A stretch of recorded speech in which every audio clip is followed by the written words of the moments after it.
bu fekkee ne bras de fer am na diggante ñi nga xam ne mooy les syndicats yi nga xam ne ñoo bootu ci G7 ak aussi yeneen syndicats yi nga xamante ne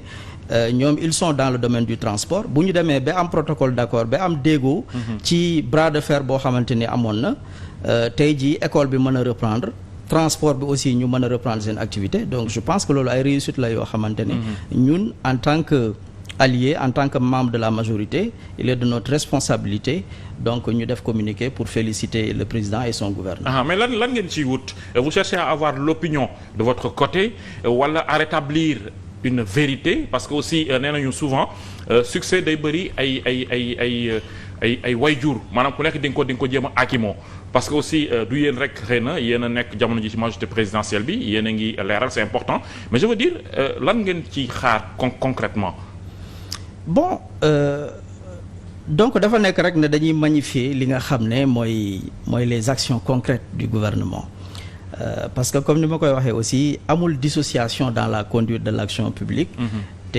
le président de la République comme ni ma koy faral di waxee aussi a inscrit son action dans le cadre du collectif gouvernemental donc boo xoolee li nga xam ne mooy le dossier des enseignants donc muy une question boo xamante ne ni ma koy faral di waxee c'est une question très sensible parce que dafa nekk question boo xam ne buñ koy wax on parle de l'avenir donc de nos enfants et par extension on parle aussi de l'avenir du pays parce que l'éducation comme ni ma koy faral di waxee est un pilier fondamental donc de notre développement économique et social donc loolu moo waral tey jii pour ñu am une éducation véritablement de qualité donc am benn environnement scolaire pacifique il faut que président mu am rôle boo xam ne da ko ci jouer il faut que le chef du gouvernement moom aussi mu am rôle bu mu ci war a jouer avec l'ensemble des ministres du gouvernement donc ndaje am na ci diggante chef de gouvernement bi ak ministres yi ak ñi nga xam ne mooy G7 yàlla def na accord am na donc lu ñuy rafetlu la mais justement c'est le premier ministre qui a conduit les négociations donc pourquoi faire un communiqué pour féliciter le président de la République non wax naa la ko léegi nee naa la y a une cohérence dans l'action gouvernementale donc tey jii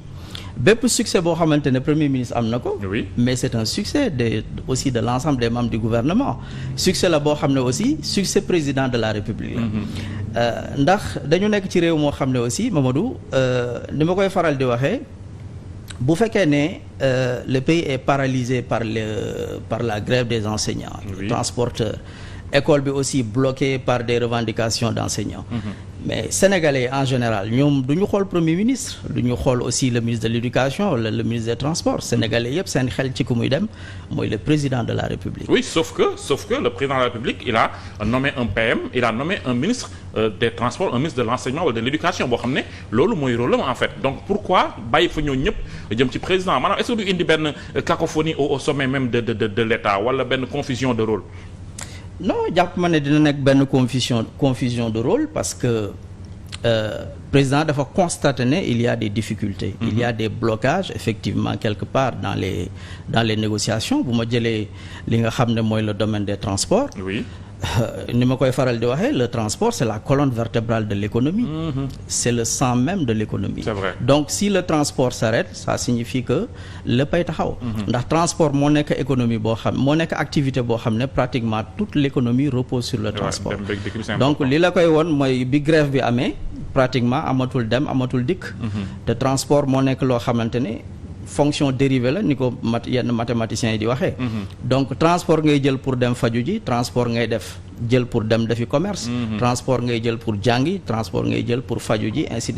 de suite donc bu transport taxawee rek dëkk bi la pay taxaw te on a vécu aussi benn semaine boo xamante ne ça a été très difficile pour tous les Sénégalais. Mais justement comment en sommes-nous arrivés là 15 jours de grève mel ne dëkk bi amul ay kilifa wala dara on a pas compris. am na kilifa waxtaan am na mais déggoo moo amul woon donc avec le ministre des transports ay waxtaan am na mais juboo moo amul donc loolu moo tax mu am benn bras de fer donc ci contexte bu difficile ci contexte boobu pratiquement ci le président donc intervenir pour impulser arbitrer tranché. mais est-ce que amul benn signification ci la bu ko mën a jox ci la daje ak le responsable des transporteurs. oui daal di aussi jox ay instructions ñi nga xam ne donc mooy le ministère des transports. pour que ñu apaiser ñu mën a aussi daal di protéger li nga xam ne mooy l'intérêt général. donc je pense que bi ñu jógee ci loolu. oui.